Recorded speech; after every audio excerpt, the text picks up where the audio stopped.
Hey guys, welcome back to lazy blabbers. నేను మీ lazy brother. So ఈరోజు ఒక ట్రైలర్ రివ్యూ చేయబోతున్నాం and it is very interesting. Vishwak Sen the trailer and UV creations నుంచి వస్తుంది.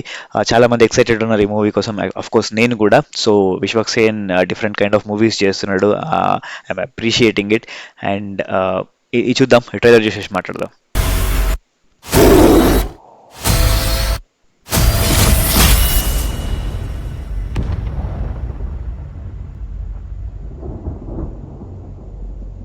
నేనెవరో,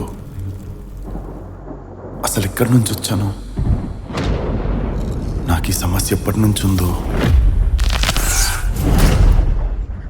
ఎంత ప్రయత్నించినా గుర్తు రావట్లేదు.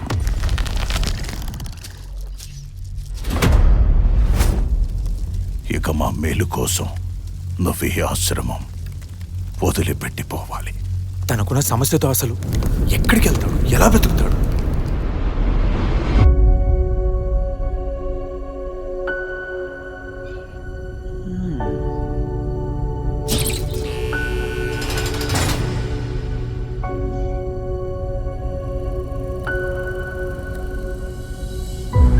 ఊరోళ్ళందరికీ చెప్పేది ఏంటంటే, గత 10 ఏళ్లుగా అమ్మవారికి సేవ చేసుకుంటూ వస్తున్న దుర్గని దేవదాసిగా తీసేయడం జరిగింది.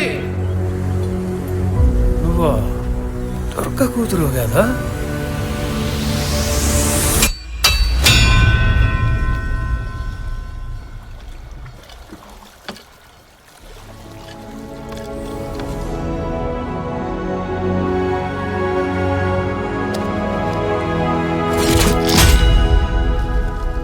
హిమాలయ శ్రేణిలో ఉండే ద్రోణగిరి అనే పర్వతం మీద ప్రతి 36 సంవత్సరాలకు ఒక్కసారి వచ్చే వైద్యుతి దినాడు స్వయం ప్రకాశితులైన మాలిపత్రాలు వికసిస్తాయి. అవి మనిషి స్పర్శతో నీకున్న సమస్యను కూడా తీర్చగలవు.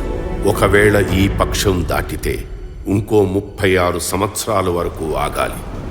నువ్వు త్వరగా హిమాలయాలకు బయలుదేరాలి.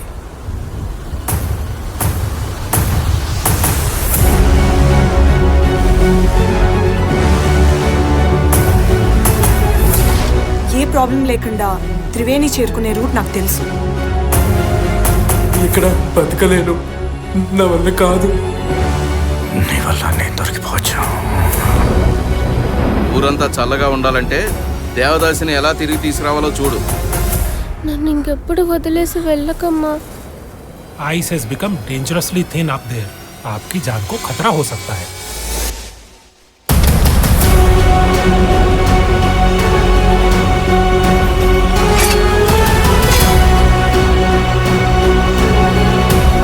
ఈ రాత్రిగా ఏమి దొరికి తీరాలా? మన 2 డేస్ టైం ఉంది. समय आ गया है पापियों को ठीक करने का. ఈ సబ్జెక్ట్ మిగతా వాళ్ళలా కాదు. ఈ విషయం ఊళ్ళో తెలియక ముందే ఆ ఎమ్మి ఈ రహస్యం కాలి బూడిదైపోవాలా?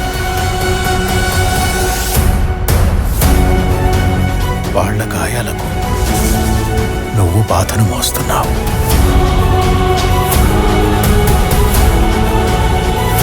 It's going to be a groundbreaking discovery. Life long ఇంకో మనిషి ముట్టుకోకుండా ఇలానే ఉండగలవా?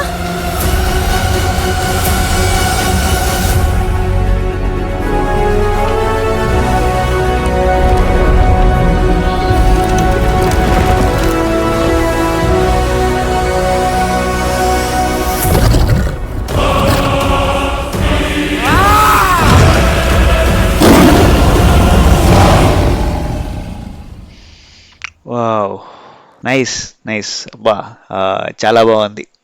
అంటే అట్లీస్ట్ చాలా రోజుల తర్వాత మేబీ లాస్ట్ ఇది ఇట్లాంటి ట్రైలర్ రాలేదు. సో చాలా చాలా స్టోరీ ఉంది దీంట్లో. మల్టిపుల్ లేయర్స్ ఉన్నాయి. ఫ్లాష్ బ్యాక్ లేదంటే ఆయన మెమరీలో ఉంది. అండ్ ఒక విలేజ్, విశ్వక్ సేన్ ఒక ప్రాబ్లం, అండ్ హిమాలయాస్, 3 డిఫరెంట్ ఏరియాస్ని టచ్ చేస్తున్నారు. లయన్ ఎందుకు వచ్చింది నాకు అర్థం కాలేదు. జనరల్లీ దాని బదులు మౌంటైన్ లయన్ అయినా లేకపోతే స్నో లెపర్డ్ అయినా పెడితే ఇంకా సూపర్ ఉంటుండే. బట్ లయన్ని చూస్ చేసుకున్నారు ఎనీవేస్. సో మిస్టరీ బేస్డ్ వెళ్తున్నది మంచిగా ఉంది. అండ్ విశ్వక్ సేన్ బాగా కష్టపడ్డాడు దీంట్లో, అది నాకు బాగా నచ్చింది. అండ్ కొత్తగా ట్రై చేస్తున్నారు, సో సీరియస్లీ కొత్తగా ట్రై చేస్తున్నారు. కాన్సెప్ట్స్ అన్నీ అందరికి ఎక్కుతాయో లేవో మనకు తెలియదు, సెట్ ఆఫ్ ఆడియన్సే దీన్ని ఎక్కించుకుంటారు సమ్ టైమ్స్. బట్ ఏదన్నా టచింగ్ పాయింట్ ఉంటే డెఫినెట్లీ హ్యూజ్ సక్సెస్ అవుతుంది. బట్ దీనికోసం ఇలాంటి మూవీస్ కోసమే స్పెసిఫిక్ ఆడియన్స్ ఉంటారు, అండ్ క్రిటిక్స్కి ఎక్కువ ఇంట్రెస్ట్ ఉంటుంది ఈ మూవీ, ఇట్లాంటి మూవీస్ చూడాలని. So all the best to Vishwak Sen. And 8th March release అంట, సో వెరీ సూన్ వచ్చేస్తుంది మూవీ. అండ్ చాలా ఎఫర్ట్ పెట్టారని అర్థమవుతుంది. ప్రొడక్షన్ వాల్యూస్ కూడా యూవీ క్రియేషన్స్ ఉంది కాబట్టి లయన్ కానీ, ఆ హిమాలయాస్ కానీ, ఆ టేకింగ్ కానీ సూపర్గా ఉంది. మ్యూజికే నాకు ఇంకా ఎక్కలేదు, మ్యూజిక్ అంత ఎక్కలేదు. బట్ విశ్వక్ సేన్ చాలా బాగున్నాడు, హీరోయిన్ చాలా బాగుంది తను. అండ్ చూద్దాం ఏమవుతుందో. క్లైమాక్స్ చాలా ఇంట్రెస్టింగ్ ఉన్నట్టు అనిపిస్తుంది. అండ్ ఏదో మూలిక కోసం వెళ్తున్నారని, సో అప్పట్లో మన జగదేగువీరుడులో చిరంజీవి వెళ్ళిన తర్వాత విశ్వక్ సేనే వెళ్తున్నాడు. సో చూద్దాం మరి ఎంతవరకు సక్సెస్ అయిండు, ఎట్లా టేకింగ్ ఎట్లుందని. లాంగ్ లెంతీగా తీసేస్తే కొంచెం బోర్ అయిపోతారు జనాలు, బట్ ఇమీడియట్గా కాన్సెప్ట్స్ వెళ్ళిపోతే సూపర్బ్ ఉంటుంది. సో వన్ మోర్ థింగ్ మర్చిపోయినా, అసలు గామి అంటే ఏంటో తెలియదు. సో గామి అనే మీనింగ్ మనకు మూవీలో చెప్తారేమో, లేదంటే ఆయన ఫ్లాష్ బ్యాక్ సంబంధించిందా, లేకపోతే ఆయన ఆ మూలికకు సంబంధించిందా అది తెలీదు. బట్ ఇంట్రెస్టింగ్ ఉంది గామి అనే పేరు కూడా. ఆర్ ఏదైనా వర్డ్ ఎండింగ్ వర్డ్ బిగినింగ్ కూడా కావచ్చు Gaami. So let's see. So waiting for this movie, Vishwak Sen. All the best. Thank you all. Thank you for staying with me. Bye.